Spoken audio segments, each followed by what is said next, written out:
Hello and welcome to Delightful, Delicious, Delovely. My name is Christina Lees and today I'm going to be making a Blackberry Sriracha barbecue jackfruit, pulled jackfruit. My original post on my blog for this recipe was for a lot, first of all, and it was a jackfruit and chicken, pulled chicken. I used Beyond Meat chicken. I don't need to make that much of it right now, so I'm going to cut that recipe in about a third.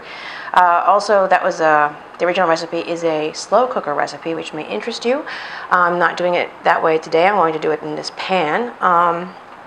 Yeah, let me get started.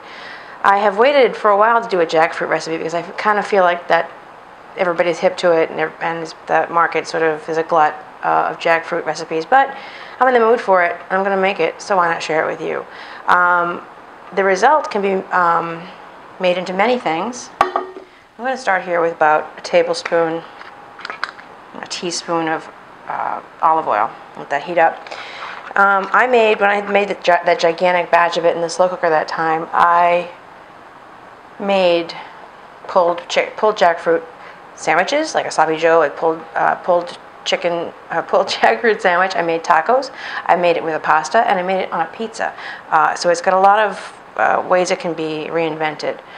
So this is a can of jackfruit. Jackfruit is a gigantic 100-pound fruit from Southeast Asia. It's all prickly on the outside, and it looks kind of like pineapple inside. When you cut it into wedges, they look, I'll show you, they look like they're thready on this outer part, and they have a hard center, the way a piece of pineapple would if it was cut this way. It's probably going to spatter me, which I hate, because this is wet and this is oil, but I'm going to go for it anyway. You got to kind of shred it up. There we go. All right, I'm getting rid of the oil.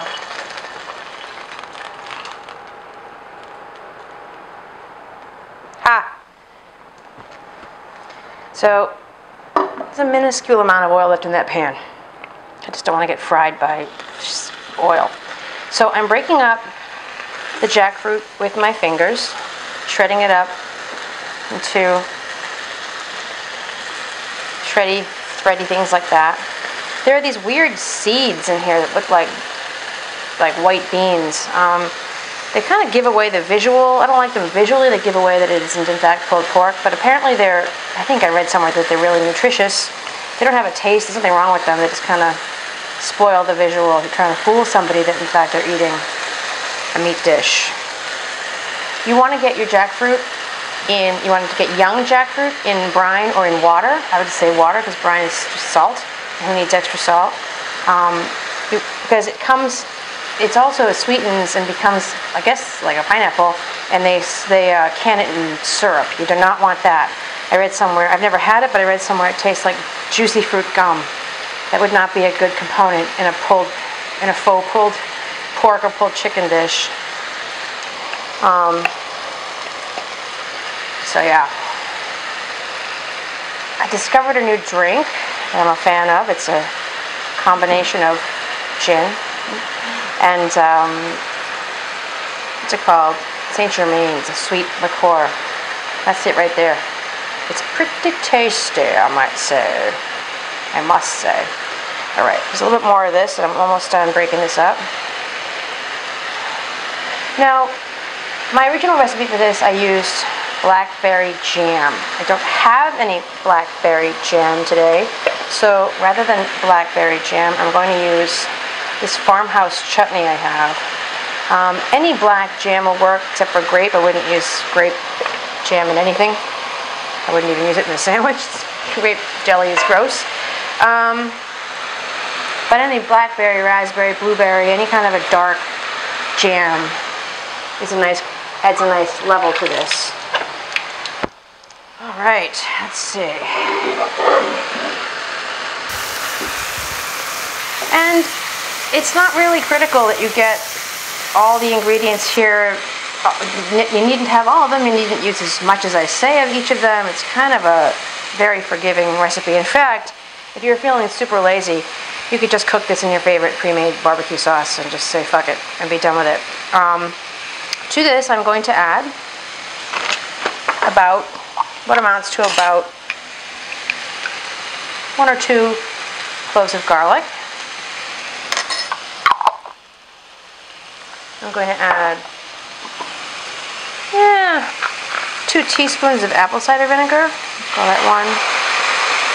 Call that 2. Going to add actually 2 teaspoons of Dijon mustard. That looks like about 1 1/2. Whatever. There's 2.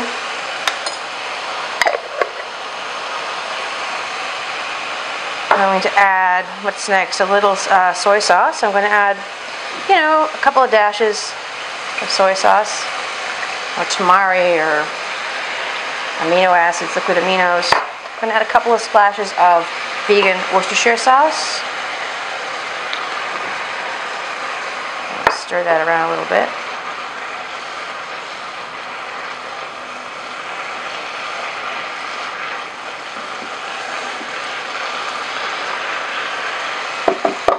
I'm going to add about 1/3 of a cup, so kind of a lot, of ketchup. With that sound effect. I'm calling that 1/3 of a cup of ketchup. I'm going to call this about a tablespoon of Sriracha.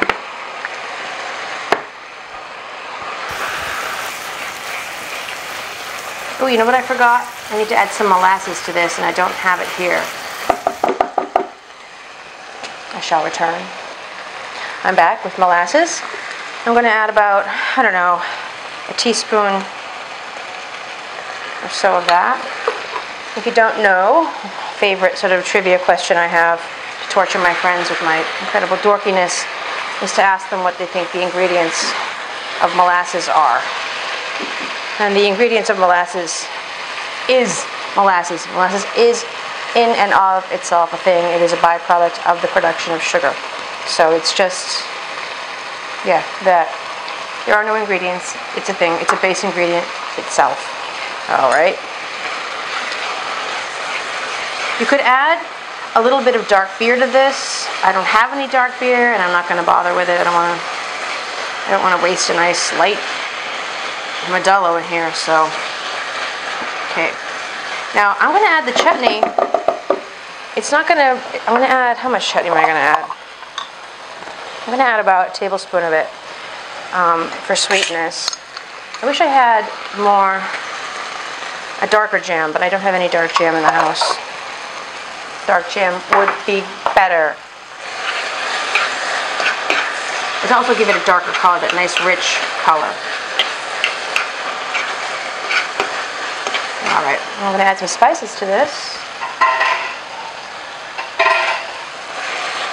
All right.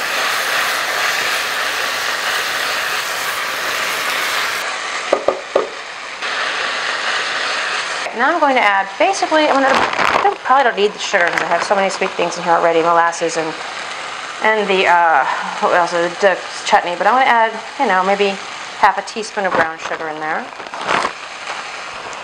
And now I'm going to add a teaspoon of chili powder, a teaspoon of smoked paprika, teaspoon of onion powder. Come on now. Teaspoon of that. None of this again is critical as far as accuracy, because you can always tweak it afterwards. And this is a teaspoon of garlic powder. All right, stir that around. And that's pretty much it. This is a drier version than the one I did in the slow cooker. I think I added, I'm not quite sure what moisture was in there that made it wetter, but that's really it. And now, once it's, you taste it, and if you think it needs salt, or it needs more sweetness, or it needs more spice, you can just do that to suit your own taste. And there you have it. Turn this off.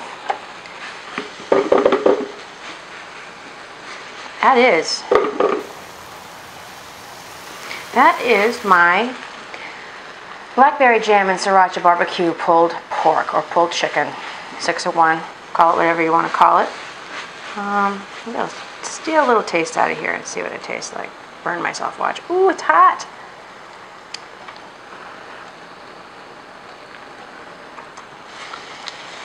Oh, that's good. Oh, it's really spicy too. Now this would be fantastic on a roll, a nice roll with some coleslaw on top of it, and some pickles maybe, or pickled red onion. You could do tacos and dress your tacos the way you like to have your tacos. I will, in the notes below, link to this original recipe that was a slow cooker recipe. I will link to the tacos and the pasta and the pizza, so you can use this any which way you like. And that is that. My name is Christine Elise. This is Delightful, Delicious, Delovely. Thanks for watching. Thanks for coming. Thanks for watching. Please subscribe. And if you want to get notifications when I post new recipes, you have to click the little bell next to the subscribe box that's down there. That's the notification bell, and you'll get notified when I put up new stuff. And that is it. Thanks for coming. All right, until next time. Bye-bye.